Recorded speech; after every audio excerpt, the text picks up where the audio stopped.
kita akan mempelajari mengenai mengingat kematian atau keutamaan mengingat kematian dalam Ihya Ulumuddin. Ada keutamaan mengingat kematian, yaitu yang pertama, perintah memperbanyak mengingat kematian. Dalam hadis Rasulullah menjelaskan, perbanyaklah ingat sesuatu yang melenyapkan segala macam kelezatan dalam kurung kematian. Diriwayatkan oleh Tirmizi. Poin yang kedua, mengingat kematian dapat melebur dosa dan berzuhud. Dalam hadis Rasulullah menjelaskan, perbanyaklah mengingat kematian, sebab yang sedemikian itu adalah akan menghapus dosa dan menyebabkan timbulnya kesuhutan di dunia. Diriwayatkan oleh Ibnu Abi Dunya. Ketiga, kematian sebagai penasihat pada diri sendiri. Hadis Tabrani dijelaskan, cukuplah kematian itu sebagai penasehat. Diriwayatkan oleh Tabrani dan Baihaqi. 4. Orang yang cerdik ialah orang yang terbanyak mengingat kepada kematian. Dalam hadisnya, Rasulullah menjelaskan, secerdik-cerdik manusia ialah yang terbanyak ingatannya kepada kematian, serta yang terbanyak mempersiapkan untuk menghadapi kematian itu. Mereka itulah orang-orang yang benar-benar cerdik, dan mereka akan pergi ke alam baka dengan membawa kemuliaan di dunia serta kemuliaan di akhirat. Diriwayatkan oleh Ibnu Majah. Rugilah bagi seseorang yang selalu mengingat kemewahan dunia dan terlalu berpoya-poya hidup di dunia ini tanpa membekali dirinya untuk yaumil akhirnya. Ada 3 macam keadaan manusia yang mengingat kematian. Yang pertama, orang yang terperosok dalam keduniaan. Yang kedua, orang yang bertaubat. Dan yang ketiga, orang yang menyadari terus-menerus akan kematian.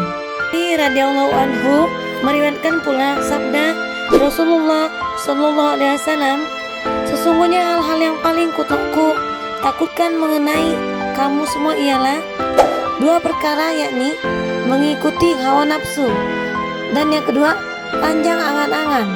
Mengikuti hawa nafsu itu dapat menutup dari kebenaran, dan panjang angan-angan itu menyebabkan cinta sekali pada keduniaan. Diriwayatkan oleh Ibnu Abi Dunya. Seorang muslim disarankan untuk menyegerakan beramal dan bahaya menangguhkannya. Rasulullah menjelaskan, rebutlah 5 perkara sebelum datang 5 perkara, yaitu selagi engkau muda sebelum datang masa tuamu, selagi engkau sehat sebelum datang masa sakitmu, selagi engkau kaya sebelum datang masa miskinmu, selagi engkau menganggur banyak waktu sebelum datang masa sibukmu, dan selagi engkau masih hidup sebelum datang masa kematianmu. Diriwayatkan oleh Baihaqi. Ada pepatah mengatakan, kematian tuh mirip dengan filosofi pohon kelapa. Yang kecil bisa meninggal, yang besar bisa meninggal, yang muda bisa meninggal, yang tua bisa meninggal, yang setengah tua bisa meninggal. Kita tidak tahu, itu semuanya rahasia Allah. Kematian juga diibaratkan kiamat sugro, sedangkan kiamat yang besar ketika runtuh bumi dan langit itu kiamat kubro. Perihal sifat dan keadaan yang akan terjadi pada hari kiamat, yakni hari pembalasan. Allah Ta'ala berfirman dalam surat Anbiya ayat 1 dan 3, telah hampir datang kepada para manusia itu perhitungan amalan mereka, sedangkan mereka masih juga dalam keadaan lalai. Mereka tidak memperdulikannya. Apa saja yang datang kepada mereka yang berupa peringatan baru dari Tuhan mereka, mereka hanya mendengarkannya saja. Mereka permain-mainkan belaka. Hatinya mereka terus lalai.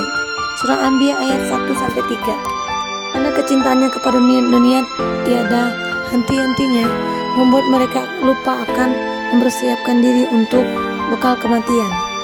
Surat Al-Ma'arij ayat 6-7, sesungguhnya mereka mengira tibanya saat itu amat jauh, dan kami memandangnya amat dekat sekali.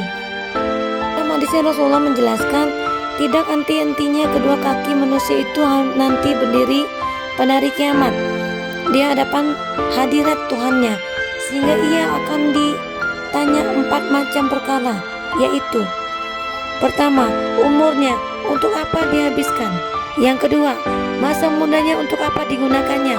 Yang ketiga, hartanya, dari mana diperolehnya dan untuk apa dibelanjakannya?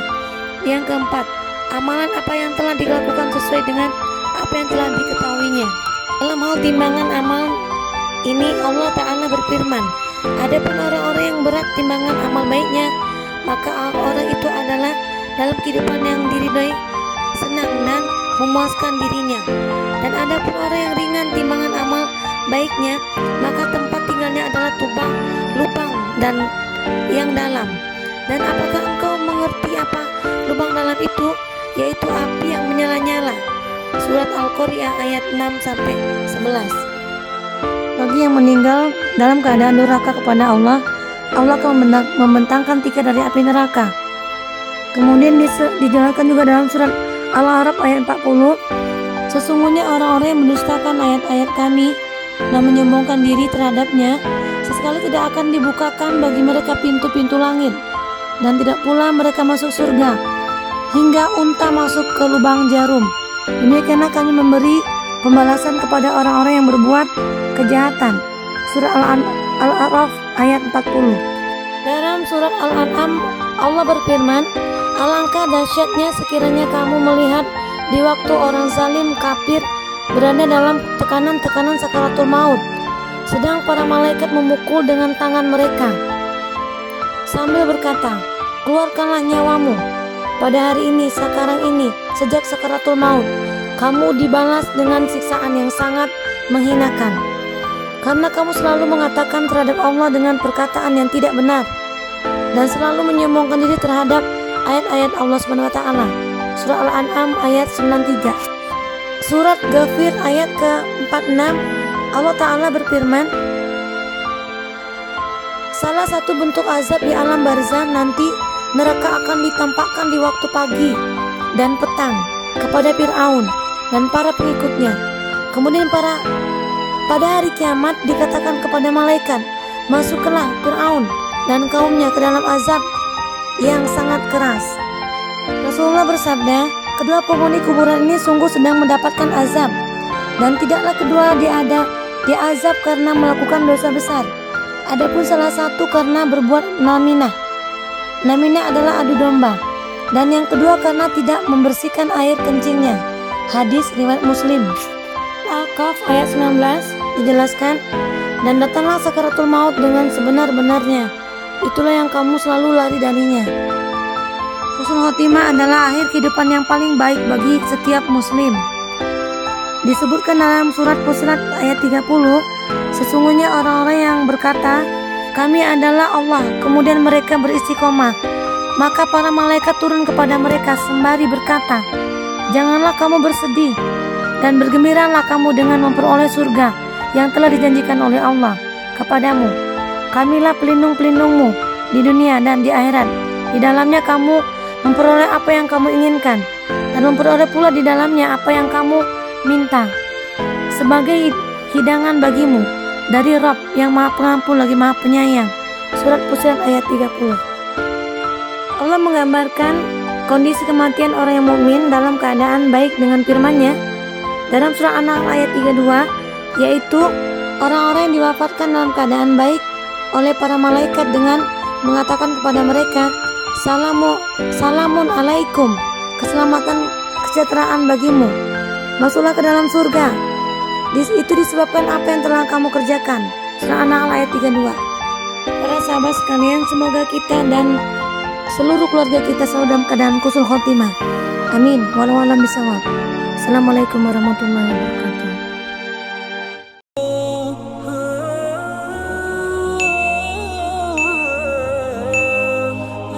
Assalamualaikum warahmatullahi wabarakatuh. Kita akan membahas mengenai gambaran kenikmatan surga dan para penghuni.